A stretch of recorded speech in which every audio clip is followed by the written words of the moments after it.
Hi, I'm Tom Sinclair with Streaming Idiots and Eastern Shore Broadcasting, and I'm really delighted to bring to you a great guest and a longtime friend.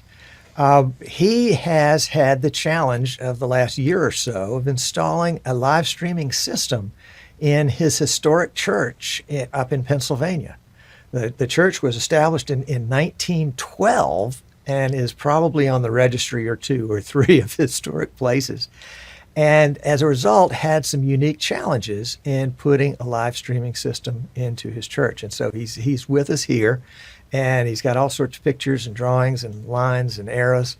And with no further ado, let me bring in our featured guest, Mr. Rick Little. Hello, Rick. Welcome to the broadcast.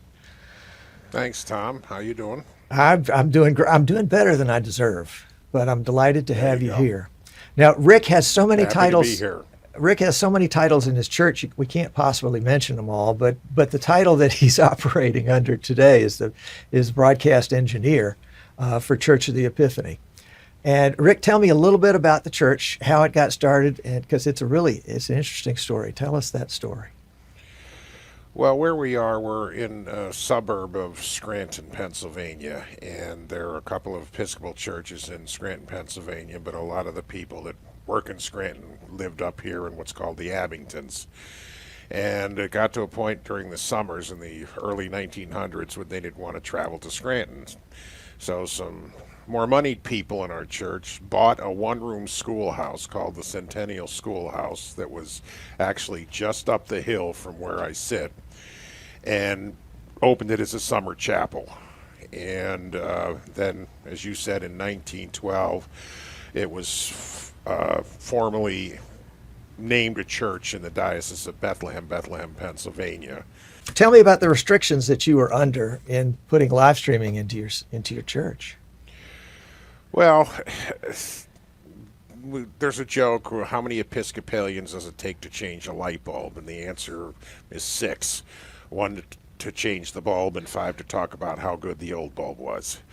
So change is hard in our church, and given the historical ambiance of the facility, I was figuring, where can I place cameras? How can I run the cabling for said cameras without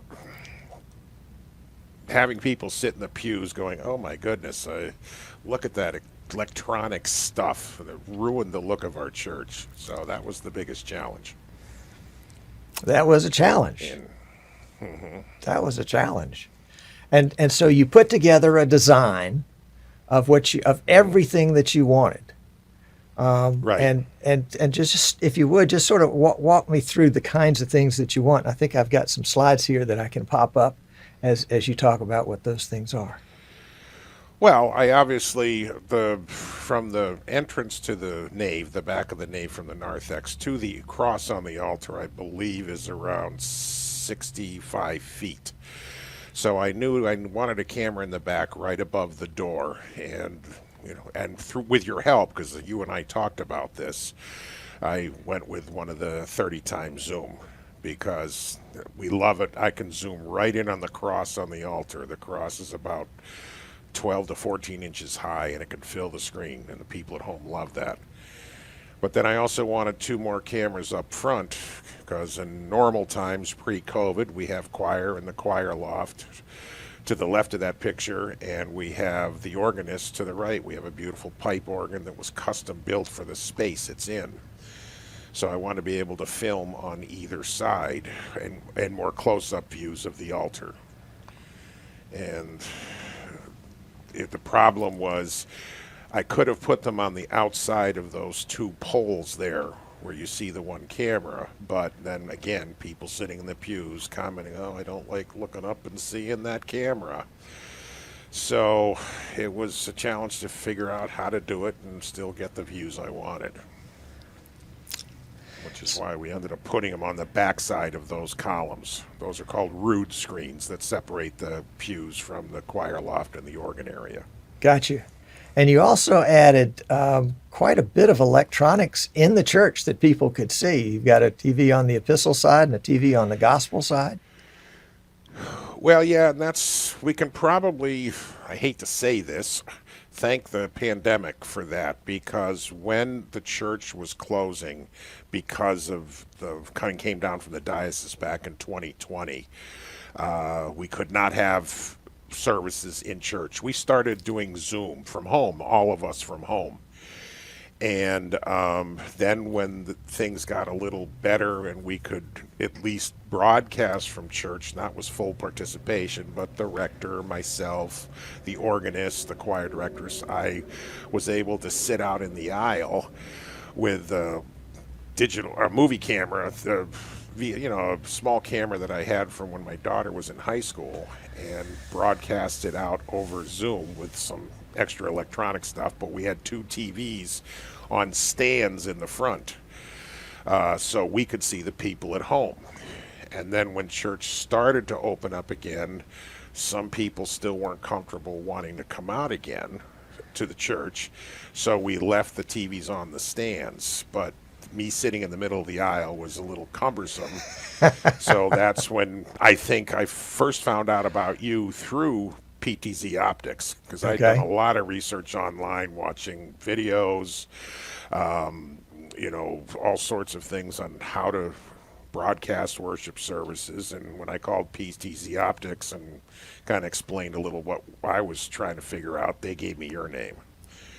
And so when it came time to putting the system together, the congregation didn't raise too much of a stink with those 2 TVs on stands. So those 2 TVs that we had on stands, ultimately in the final installation, I just moved up onto those 2 walls above the rood screens, permanently mounted.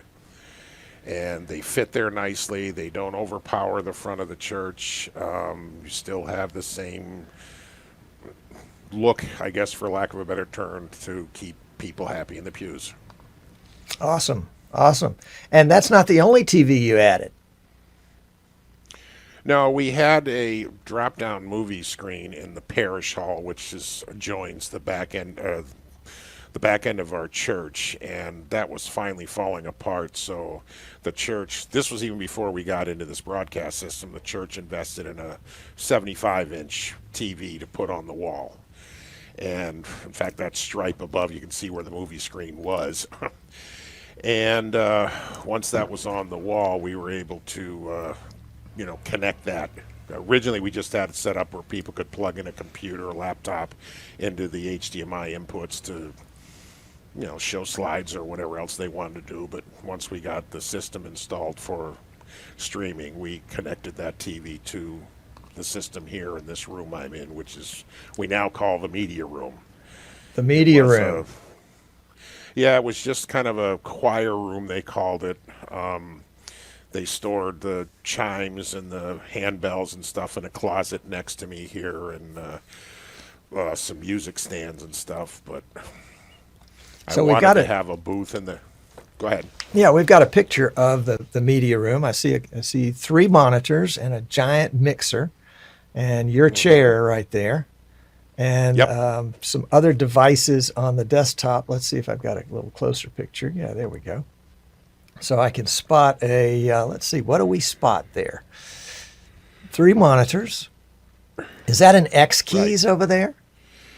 That is, you're the one that turned me on to that by letting me try a 24-key X key keyboard, and I filled that up almost overnight and knew I needed a bigger one. So that's I think it's a 65 key, but I've doubled up, as you see, a lot of the keys and had them all nicely labeled. You've also got a PTZOptics SuperJoy for camera control.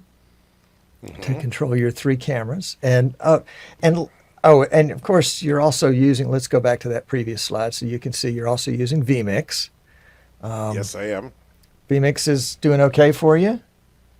vmix is wonderful, and I'll tell you, between your videos and some of the ones from Paul and PTZOptics, and of course Tim at vmix himself, I wouldn't.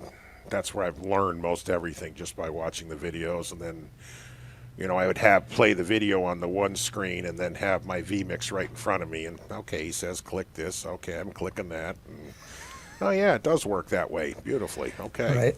Right. So And so one of the other challenges you had was you had this Zoom audience that you developed because of COVID, some of which came back, some of which didn't, and that's certainly understandable. And you wanted to be able to merge the two. And so using vmix and Zoom kind of in concert, you were able to do that so that the people that were present in the sanctuary had a sense of the participants on Zoom that were available. The folks on Zoom could hear everything that was going on in the sanctuary. And I think, weren't there even times when people that were on Zoom were speaking into the sanctuary, reading lessons? Or... yeah, that was the whole challenge and motivation to do what we've been doing thus far. So the people at home could see the altar, could see the rector, could, I can move the camera when the deacon reads the gospel or somebody's up at the lectern reading a lesson. This is immense, Rick. This is immense. I mean, holy cow, well done. But that's not all. I mean, this, if we were going to talk about just what we've talked about this far, this would be huge. But you went the extra mile and added a twist that I have not seen anywhere else. Tell me about the twist. Well, the two cameras up front are mounted on those columns that are part of what I call the rood screens. And I could have very easily put them on the outside, the view you're seeing there to the left, so I could look all the way down to the back and turn all the way to the front to the altar. But again, not wanting to have the cameras necessarily right in your face as you're sitting in the pews. When I turn the camera, of course, to get a view from the back, all you'll see is the post. So I came up with a little thing to, on the one side, if you're sitting in the pews, the right side or the epistle side, where the camera will swing out. And it's just with two 12-volt robotic actuators and a special box that I built. And I have a little switch here on my desk it's just a 12-volt switch. So I can swing the camera out to catch a procession or a recessional, and then I can swing it back in during the service for the, views of the altar and the choir and so forth. And then it's also used, I swing it out at the end of the service so the people at home can see the people that are in the pews, and the rector will take some time, she calls it a coffee clatch, where she'll, how you doing, Mr. and Mrs. Smith, how you doing, so forth, to talk to everybody. And we have a handheld mic that goes around that the ushers hand to the people. And then the the rector will turn to the Zoom camera, that camera when it's swung out, and look up at the TV above it to see the people at home, and she'll talk to each one of them. And of course, their audio is coming through our church sound system. That's just amazing. That's just amazing. I'm playing the video right now, showing the camera just peeking out from behind the post. And the Zoom people will be on that TV at the end, so she's looking at the camera and almost looking up at the TV for the people at home. That's amazing. So, that is amazing. Gee. When you first started telling me what you were going to do, I was like, no way. No way is this guy going to be able to pull this off. If he does, it's going to be all jerky, and it's going to look awful, and it's going to just be, just a real embarrassment to the church. And I never told you this because I was just, I was fearful for you. But when I look at your workmanship and how you were able to pull this off, it just is astounding. It's astounding. Oh, ye of little faith.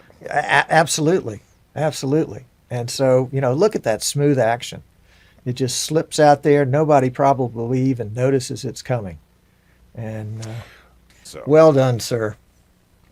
Well done. Well done. Thank you for taking time out of your schedule to come on this presentation with me today. I really do appreciate it. And well, my pleasure, and I can't say enough about you and Eastern Shore Broadcasting and all the support and help. You built us a nice PC here, and of course these cameras. I couldn't believe it. It's like when I started playing around with this Super Joy and these cameras, it's like, oh, good Lord. compared to what I was using. I use the expression was like handing a caveman a microwave oven. You had died and gone to heaven. Yes, sir. Yes, I have. Yes, I have. I've been It's there. Good stuff. Yes. Yes. Good stuff. Well, thank you, Rick. Let's see if we can wrap up the broadcast here. So that's Rick Little from Church of the Epiphany, Glenburg, Pennsylvania. And so this is kind of my salute to the folks at the Church of the Epiphany. Well done, and Godspeed.